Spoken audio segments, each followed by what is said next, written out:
This is like the funniest account of the struggles of being a German student by literally one of the best writers. Hello, friends, fellow readers, and possibly my future self watching this video and cringing. My name is Mai. Thanks for being here. Today we're going to talk about books again because somehow 3 months have passed and I literally have no idea how that happened so quickly. I've had quite a shit time, hence why I've been offline. But I thought I'd come back and just talk about books because what else is there to do? Yeah, it's spring, I guess. So this is my spring wrap up, and as with last time, I'm going to go through a few roundup about what I've been reading and how I've been feeling about my reading, but you can feel free to skip this part and just move on to the section where I actually talk about books. Sadly, unlike last time, I haven't read enough fiction as distinct from like nonfiction and poetry to like really form categories. I'm just going to talk about what I read. If you see me looking this way, I am referring to some notes I made because my reading's just been really chaotic, and if I hadn't written them down, I would have forgotten what I read. So without further ado, let's get into it. What were the things that defined my reading this season? So the biggest thing would probably be reading slumps. And some people will like watch this video and roll their eyes and be like, what do you mean reading slumps? You read so many books. But I think of a reading slump as more of like an emotional state. And I've just been feeling slumpy. I don't know really what that means, but I've been picking up more books than I've been finishing. My reading's been really chaotic. I've not been in the best mental state to be reading. And the irony of that is that reading always helps my mental well-being. Like generally speaking, when I sit down and I can like breathe and I can read, I feel really good about it. And I feel really good after and during doing that. However, I just haven't been in that state, and so I haven't been reading, and so my reading's just been like picking up a book, reading 50 pages, putting it down, etc., etc. And so I think I'm gonna make a whole video about what I'm currently reading, because I swear the list of books that I'm currently like midway through is probably as long as the books that I'm gonna mention that I finished in this video. So anyways, chaotic. And another thing that defined my reading this season is the fact that I have started buying books again. Again, I'm going to talk about this in a separate video. I'll do like a 6-month update to my no buy year. But that was kind of influenced by my reading slump. I just realized a lot of my books are super depressing. I got rid of a lot of books that, you know, maybe they wouldn't have really helped my reading slump either, but I realized that the main majority of the books that I kept were like dystopian fiction, philosophy, like really intense reads, and I didn't have anything joyful, and I didn't have anything that were like super current to my current interests to like choose from. And so I did start buying books again. I didn't buy an enormous amount of books, but I did do that. So that kind of defined this season as well. The next two questions are like, how many BIPOC authors did I read and how many LGBT stories did I read? And I'm kind of having trouble with this question, or the way that I've been thinking about it, because I realized like grouping a whole group is not really useful. Like I don't want to be just reading BIPOC as an umbrella. I want to be reading stories from very specific groups, for very specific reasons, to learn about, you know, different experiences, and using that umbrella term and feeling better about my reading and my like diversity in my reading is not super helpful. So in future seasons I might reword these questions, but for the moment it is what it is. 4 out of the 9 books that I finished were written from people with intersectional identities that might identify as BIPOC, and I think maybe only 1 that I read was written by someone who might identify in the LGBTQIA community, but I honestly don't know. And there's like a whole thing, like I didn't read much fiction, so like LGBT stories, again, like what counts as a story, an LGBT story, and it's just a really difficult metric to keep track of, and I don't really want to research authors' sexuality just to like, again, tick up that metric. So yeah, but very few of the books I read were explicitly gay. Did I enjoy my reading? I don't know. Like I said, I've had like some mental health stuff going on this season, but honestly, every time I sat down to read, I felt really good. It's just that I didn't actively sit down to read very frequently because I was having some mental health stuff. So it's all a cycle, it all contributes to itself, and yeah, I don't know what else to say about that. I also do not have any new favorites, and I did not reread any books. The individual books that I read were really good. It's just that I have not been feeling good, and so it's hard for me to be like, yes, like I had an amazing reading season. I don't feel like I did, but it wasn't the quality of the books themselves. It was literally just me and how I've been feeling. So yeah, without getting too personal, let's move on. So let's just do it chronologically. So in April, the first book I read in April is actually a really lovely book, and I don't have a copy because I read it as an ebook, and that is After Lorca by Jack Spicer. This is a book that was assigned to me by Matilda, who is a friend of mine who is teaching a radical translation class that I was participating in.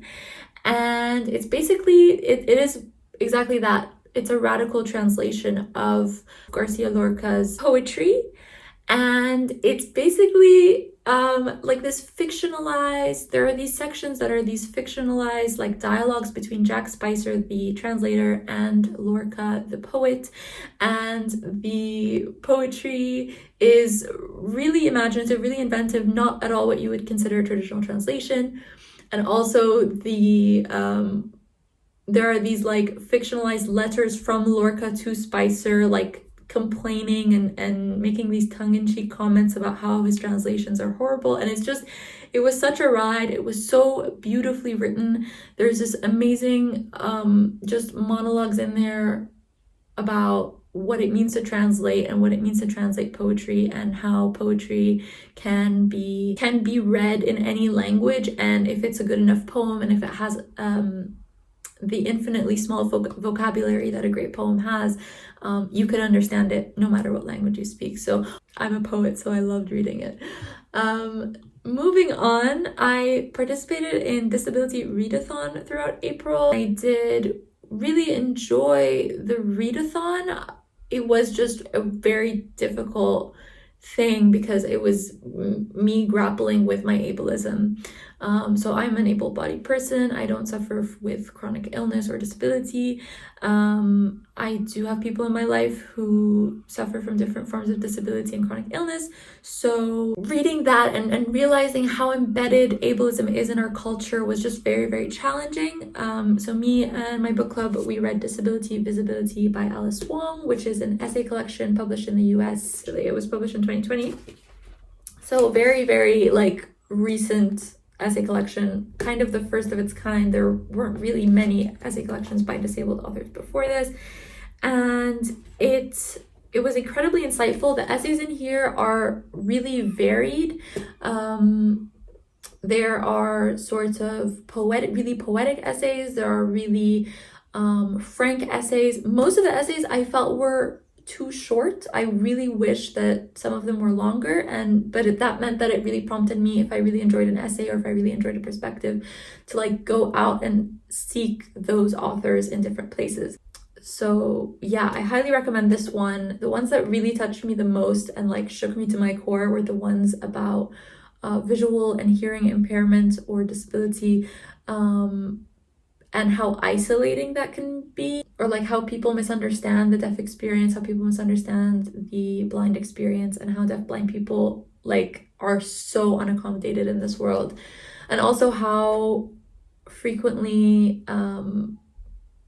people with different forms of disabilities get taken advantage of, not just through the system at large, not really supporting them economically, but also by other individuals who just see them as objects, or less than a full subject. So very, very challenging read, but very, very worth it, and I would highly recommend it. And yeah, really fantastic collection of essays. I also listened to Disfigured by Amanda Leduc, which is a nonfiction book about fairy tales and the history of disfigurement specifically in fairy tales, but it's also kind of an autobiographical account alongside this history of fairy tales. Amanda Leduc talks about her own cerebral palsy and disfigurement, and what it felt like for her to be growing up in a disabled body in America and consuming all these fairy tales, consuming all these Disney stories about the mermaid that just wants more than ever to have legs, and like how much she related to all of that, but also how damaging that relationship between the person living in society and the society that doesn't accept every single kind of person is, and what that does to your mental health, and what that does to your self-esteem and your idea of self-worth. And there was so much in there. Such a good audiobook. I would have bought it at the time. I would have actually preferred to read it as a physical book, but as I said, I was on a no buy year. I still kind of am on a no buy year. More on that later, like in another video. But great book, and really glad that I found it as an audiobook. And yeah, a lot of those stories really stuck with me, and it was just really insightful to be critiquing or reading a critical perspective about the media alongside this, which is a lot of personal accounts and stuff about the workplace and stuff about the healthcare system. Reading about like popular media was just really interesting as well during Disability Readathon, which yeah, was really, really learning experience for me, and I hope to participate again next year. Then we move on to May, which is when things like really went downhill, you guys. So I read, well, I was actually off the back of Disfigured by Amanda Leduc. I was also on like an audiobook high and listened to Letters to My Daughter by Maya Angelou, which was actually the first Maya Angelou I've ever read, other than her poetry. This is more of an autobiographical sort of little pieces of advice for the people who she considers to be her daughters, because she has only ever had sons. So really beautiful, really heartbreaking, shocking, poetically written. Just I'm in awe of Maya Angelou. And again, it was a book that I wish I had as a physical copy, but because I wasn't buying books, I listened to it as an audio, and she actually narrates it herself. So if you're gonna listen to any of the audiobooks that I mentioned in this video, definitely listen to Maya Angelou's Letters to My Daughter. Really stunning, and this was a recommendation from a good friend of mine, Hannah, who read it last year and really loved it. So thanks, Hannah, for the recommendation if you're watching this video. And yeah, so that was that. But the thing that really like dragged me down was this book, which is How to Do Nothing by Jenny Odell. Subtitle is Resisting the Attention Economy. This is a book about the attention economy. I don't like the title. Like, I don't think it is an accurate description of what it's going to be like. It's really not a self-help book in that traditional, like, super easy to read, like fun-loving advice type of way. It's more of a philosophy book about the attention economy, and like the experience of Jenny Odell as like an arts professor, and her interpretation of like these medias or the social media that we consume and that we partake in, and her musings on bird watching, what it means to take a step back, and like structural inequality. And it does come from a place of privilege. Like, she is like I said, an art professor in San Francisco. So this is like, a book written from a specific socioeconomic class. That being said, she does acknowledge the fact that not everybody can resist the attention economy. Not everyone livelihoods can be independent from the attention economy.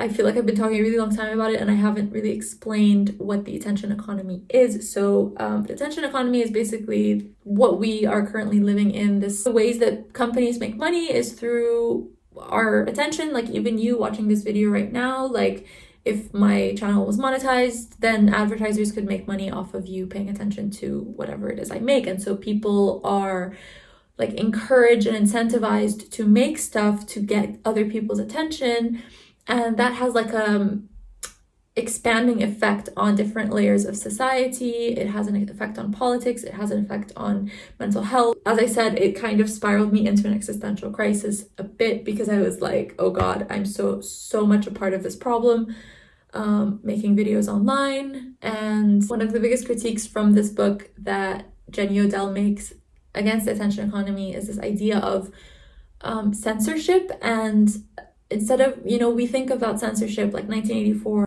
these like Orwellian societies, like dystopian societies where people are not allowed to say anything.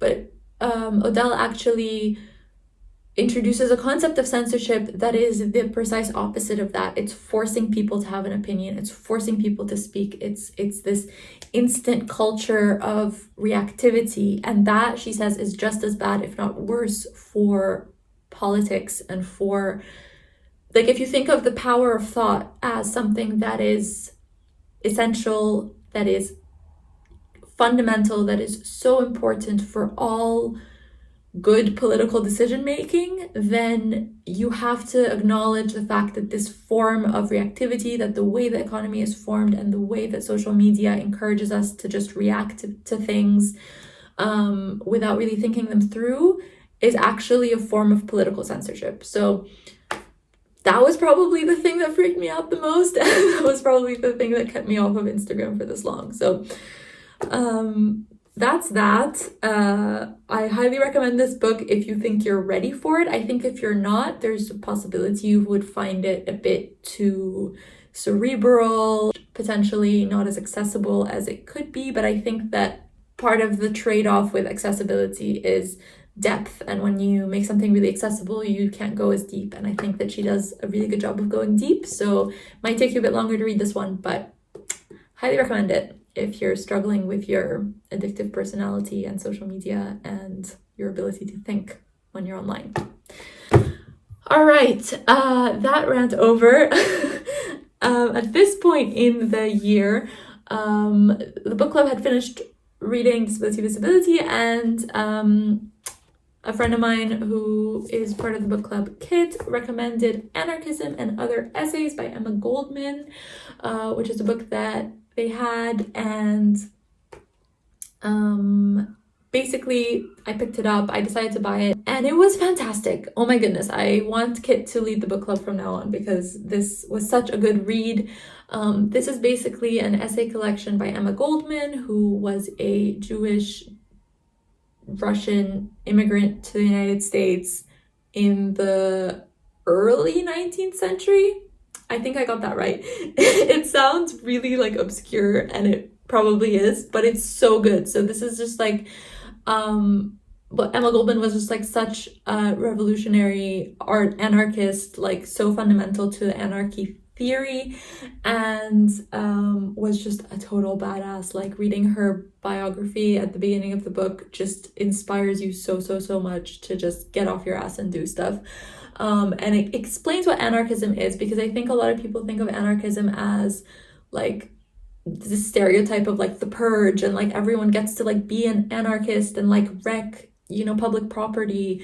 But actually anarchy is just a radical form of individualism. It's a critical stance towards everything. It's questioning all forms of authority and all forms of institution. And it's a way for individuals to group themselves, not in this traditional sense of like having a system by which to group themselves, but to respond to whatever their individual needs might be, and to like find a way to form community and to access the thing that often capitalism doesn't allow us to access. So whereas capitalism tries to give us material wealth, or promises us material wealth. Anarchism attempts to give us social wealth. So this idea of community, of love, of sustainability, of independence, of respect, like all of those things are at the heart of anarchism. And so these essays just do such a good job of exploring those topics. And there's some really, really critical essays of some like really basic things in here, but at the same time there's like really critical essays of things you wouldn't think should be criticized, like, you know, female suffrage, for example, which is, you know, women's right to vote. Emma Goldman was like, this is not the answer, you know, like voting rights are all great and all, like, I get the fight. She was like, I get the fight, but the point is not to become part of the system of oppression, because that's what she kind of viewed it as being.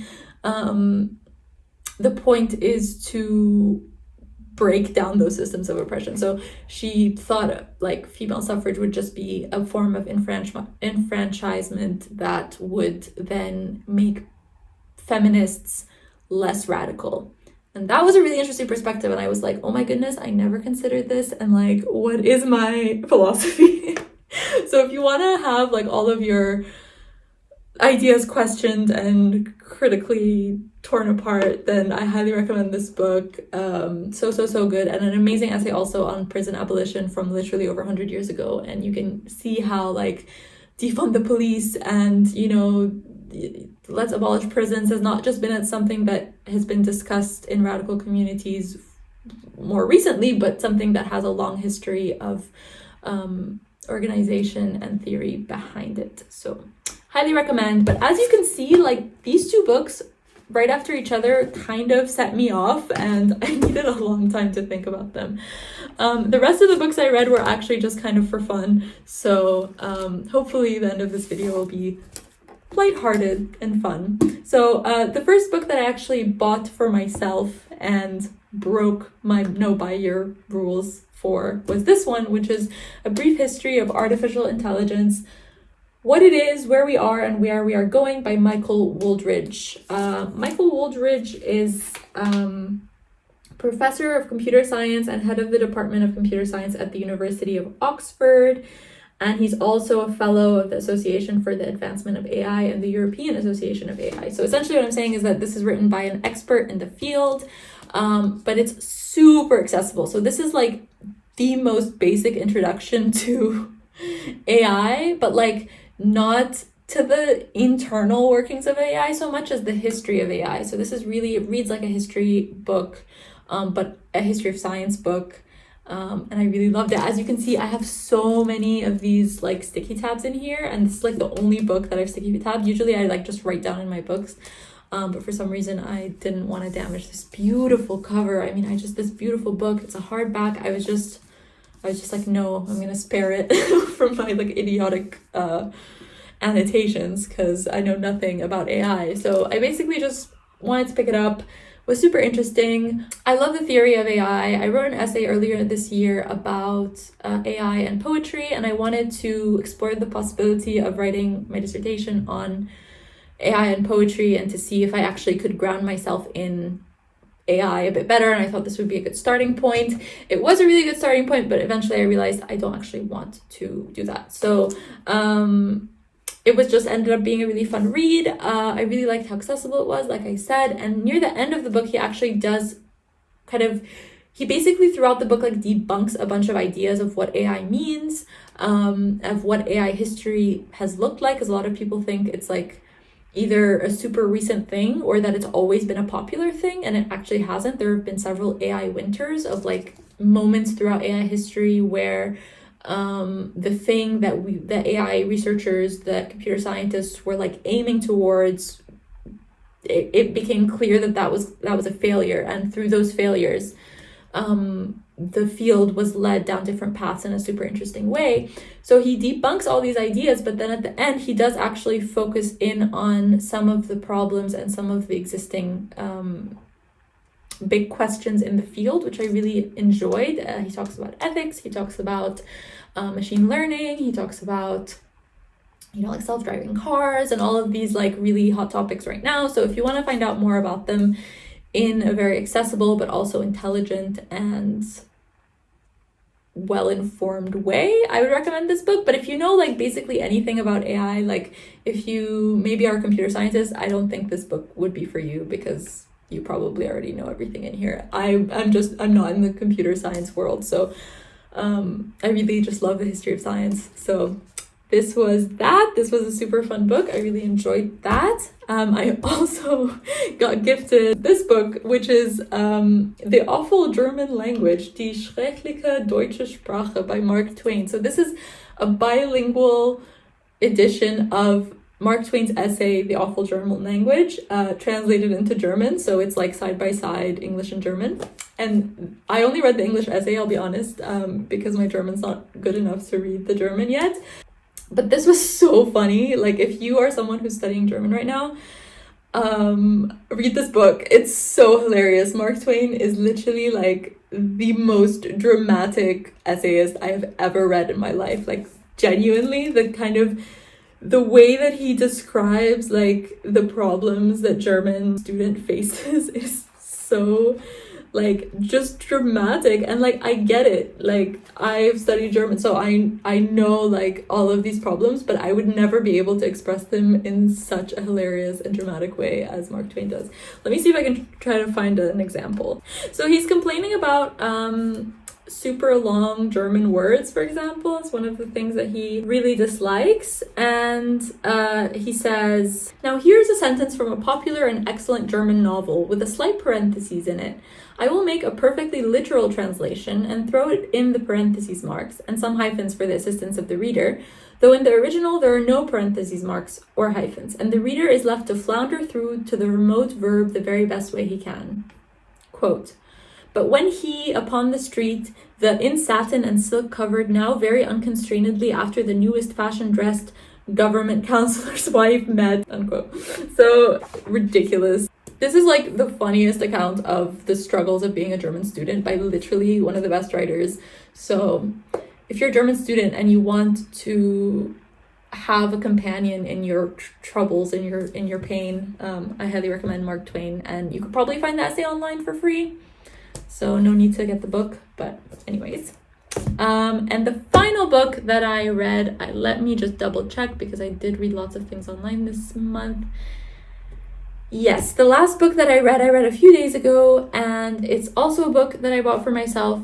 Grief is the Thing with Feathers. This is a book by Max Porter that is a novel, but it reads in a very poetic way. And basically it's sort of a magical realist novel where grief is personified as Crow, which is a character in the poetry of Ted Hughes. You'll see my cat bumbling about in the background, just ignore her. So Ted Hughes wrote a poetry collection called Crow, and Max Porter decided to take this idea and actually transform it into a novel. It's written in a very poetic way, kind of in honor of Ted Hughes' Crow, but it follows the story of a father and his two sons who've lost their wife and the aftermath of that and how they grapple with their grief, and how Crow, which is grief personified, actually really helps them, and how, sort of ignoring Crow or ignoring grief is not the solution. So this was a really fantastic book. I was fully bawling like throughout the book. I think if you're going through grief, this is actually a really good book to read if you're ready to process your feelings. And it's just really fantastically written. Let me read you a little bit of... This is a section where the dad is talking about orbiting grievers. "I was becoming expert in the behavior of orbiting grievers. Being at the epicenter grants a curiously anthropological awareness of everybody else. The overwhelmed, the affectedly lackadaisicals, the nothing-so-fars, the overstayers, the new best friends of hers, of mine, of the boys. The people I still have no fucking idea who they were. I felt like Earth in that extraordinary picture of the planet surrounded by a thick belt of space junk. I felt it would be years before the knotted string dream of other people's performances of woe for my dead wife would thin enough for me to see any black space again. And of course, needless to say, thoughts of this kind made me feel guilty. So yeah, fantastically written, highly recommend. For the record, I do not recommend Max Porter's second book, Lanny, which I read earlier last year. I think I read it and really disliked it. So stick to his shorter fiction is what I would say. But yeah, highly recommend this one. And that's it from me. Those are the books that I read in the spring. I have not been having a great spring, and I honestly, if I showed you out my window right now, you would see why. It is raining. It is raining. It is June 30th and it is raining. What the hell is wrong with the UK? My God. Anyways, that's me. Let me know in the comments what you guys have been reading, whether you had a better reading season than I did. What were your favorite books that you picked up? Have you read any of these books? Will you read any of these books? Let me know. I'd love to chat about books in the comments with you. And thank you so much for watching. Bye!